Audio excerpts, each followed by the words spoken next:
प्रेम से कहिए शिव गुरु महाराज की जय। मैया गौरा पार्वती की जय। साहेब रंदरदंद भैया की जय। लीलम दीदी की जय। और देखियो शिष्या बहिन, एकटा विधवा शिष्या बहिन छलखिन जिनकर 12 साल में पति खत्म भ गेलन। हुनका कोख में एकेटा बेटा छलन। 1.5 साल के बेटा उनका कोख में छलन। सोचला शिव गुरु का सहारे ऐ बेटा से जिंदगी काट ले। शिष्या बहिन, जते जिंदगी आसान लागे छे काटना, ओते जिंदगी बीते नहीं छे। और जिनका सर पर से पति की छाया हट जाए छे, एगो बच्चा का बाप नहीं रहे छे, तो उस शिष्या बहिन सोचे छथिन कि एहन कौन कौन सुख अपना बेटा के दी जे इनकर पिता का आसार नहीं आवे। माँ कते सोचे छथिन। शिष्या बहिन, एक तो पति नहीं रहन, एक हुनकर सास इतिक खरूस मिल गलन जो हुनका शिव गुरु को फोटो दकर आ धक्का मार कर झोटा पकड़ के घर से निकाल दिलखिन। शिष्या बहिन, एकटा बच्चा गोद में और एकटा हाथ में फोटो उ शिव गुरु को लेकर भटक रहल छथिन। जाइत जाइत शिष्या बहिन किछ दूर गेला। जब इंसान के विपत्ति आवे छे शिष्या बहिन, तो चारों तरफ से घेर ले छे। उ जब जंगल को ओर गेलखिन तो हुनका तो शिव गुरु नाग नागिन के भेजलखिन रक्षा करला, पर हमर शिष्या बहिन डर गेलखिन। ओइ जंगल में देखलखिन दोनों तरफ से आबे तो कहे छथिन, हे नाग नागिन, अहाँ के गोर लाग के कहे छी, हमरा डसब तो अहाँ पूरा अंग डस लिया, पर हमरा बेटा के नहीं डस। मामा होती है किया वही बेटा से हमर सहारा छे शिव गुरु, और एती दया अहाँ कह दियो हे महादेव, एगो शिष्या पुकारिया। शिव गुरु के कृपा भेलन। शिष्या बहिन दोनों नाग नागिन हुनका आशीष दैत रास्ता छोड़ देलखिन। कहलखिन ना, ई शिव गुरु के शिष्या छथिन। शिष्या बहिन गाम चाम से मांग कर ओइ बेटा का पढ़ेलखिन लिखेलखिन, सब अरमान पूरा करते रहथिन। शिष्या बहिन अपन जीवन कहियो नहीं देखलखिन कि हमरा की खाए के छे और की पहिरे के छे। वो बेटा के पीछा लाग गेलखिन। देखियो शिष्या बहिन, ई कलयुग छे। माँ गुदरी पहिर के बच्चा के पाल ले छे, पर बच्चा अमीर भ के एकटा माँ के नहीं पाल पावे छे। शिष्या बहिन कतिक दुख काट कर ओइ बच्चा का जब नमहर केलखिन तो कहलखिन, माँ हम वकील के पढ़ाई पढ़ब। कहलखिन ठीक छे बेटा। माँ 10 घर में बर्तन मांज कर झाड़ू पोछा क के अब पैसा आइन कोई बेटा के लगेलखिन। शिव गुरु के दया भेलन। शिष्या बहिन रात दिन दया मांगत रहथिन कि हमरा बेटा के वकील के नौकरी हुए। उनका जब बेटा के वकील के नौकरी भ गेलै शिष्या बहिन, जय हो, जब चिट्ठी आबि गेलन तो बेटा प्रदेश निकल गेलखिन। तो माँ कहे छथिन, बाबू बड़ नाज से तोरा पालने छियो, बड़ दुख काट के तोरा पालने छियो, तू प्रदेश जाय छे तो ए बुढ़िया माय के नहीं बिसरी है। एते कह के शिष्या बहिन ओइ बेटा के विदा केलखिन। जब भैया बाहर गेलखिन तो बुझले जब हाथ में पैसा आबि जाय छे तो केहन केहन के नेत बदल जाय छे। बिल्कुल सही बात। अब देखियो एगो शिष्या बहिन कते दुख काट कोई बेटा के पललखिन, पर उ बेटा सब दर्द भूल गेलन मिनटों में ओइ धन के आगू में। जब वो पैसा कमावा लगलखिन तो एको बेर ने कहलखिन माँ हमरा एते सैलरी उठल एते कमेलहुँ अहाँ चर्चा करा लिया। किछ दिन के बाद वो बेटा विवाह कर लेलखिन बिना माँ से पूछले। जब सिसिया बहन के चिट्ठी एलन चर्चा में बैसल छलखिन जे अहाँ के बेटा शादी कर लेलक। ओहो सिसिया बहन बहुत कानलखिन कि जय बेटा के लेल हम जवानी कुर्बान क के खैट के झाड़ू पोछा लगा के पढ़ेलहुँ, आइ उहे बेटा शादी कर लेलक, हमरा एक बेर खबरों नहीं दिल। सिसिया बहन किछ दिन के बाद वही बेटा का एकटा बेटा भेल। महादेव तो दया करैत गेलखिन, महादेव तो परीक्षा लै छथिन। जब वो पोता भ गेलन फेर चिट्ठी गेलन सिसिया बहन के। सिसिया बहन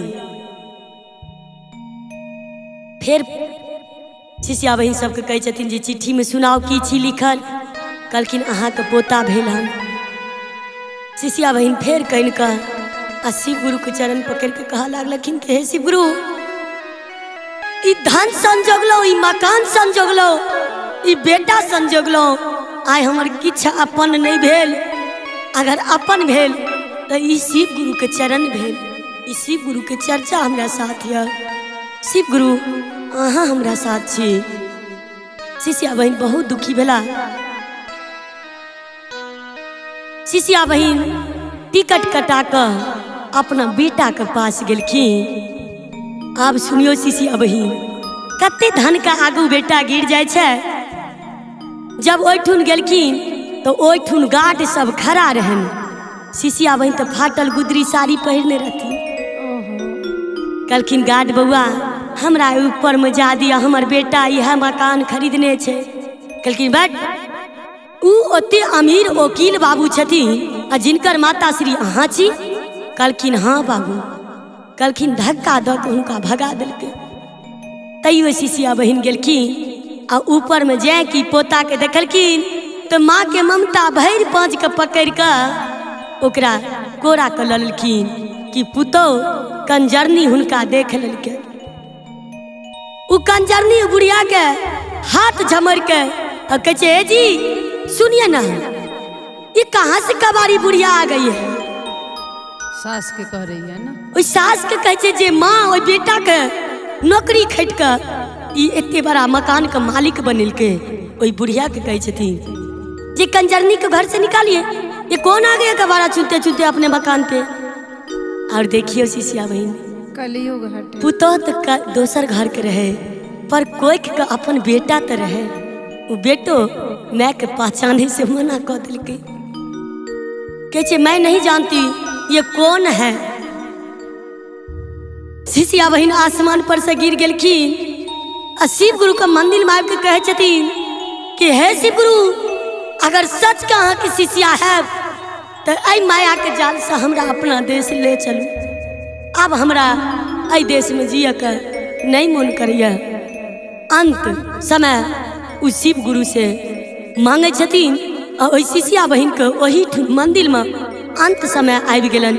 शिव गुरु लंग जाए के किया तो शिव गुरु का सच में सिसिया रहतीन और शिव गुरु पर विश्वास रहन कि हमरा हर जगह साथ देतीन।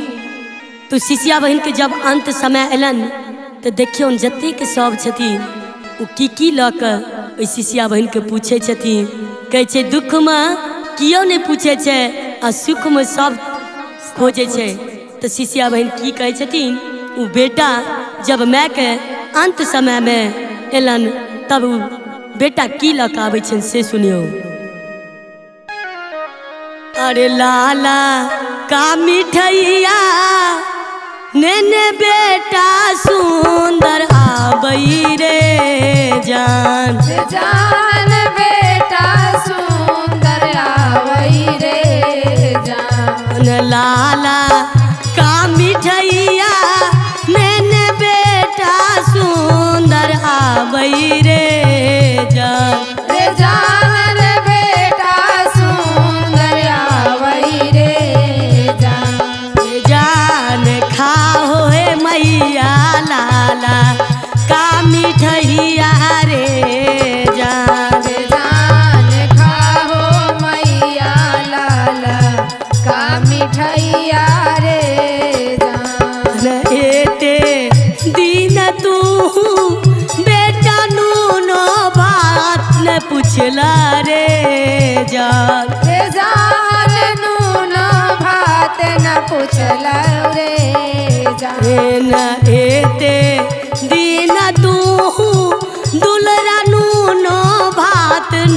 पूछले रे जान। रे जान नूनो भात न पूछलै रे जान। रे जान कैसे खाइयो लाला का मिठैया रे जान। रे जान कैसे खइयो लाला का मिठैया रे जान। ऊँची हवेली या से बाबूजी आबै रे जान। रे जान बाबूजी आवै रे जान। रे जान रे जान आबहे सासू बान्हब तोहर बलवा रे जान। रे जान आवै सासू बनबै तोहर बलवा रे जान। देखी गुरु बहना पुतौ कह रहल बा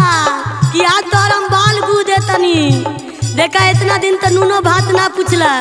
उ शिष्या बहिन का कहेला, अरे एते दिन तू बहुते लाबो न देलन रे जान। रे जान तेलाओ न देलै रे जान। न एते दिन तू बहुते लाबो नहीं देलन रे जान। रे जान तेलाओ न देलै रे जान। रे जान रे जान कैसे बनवा हम रोई बलवा रे जान। रे जान कैसे बनबै हम रोही बलवा रे जान। लाला का सारी लेने बेटी दौड़ल आबै रे जान। रे जान बेटी ले आवै रे जान। लाला का चदरिया लेने बेटी दौड़ल आबै रे जान। रे जान बेटी ले आवै रे जान। रे जान पहिरा है माही लाला का चदरिया रे जान। रे जान पहिरा माई लाला का चदरिया रे जान।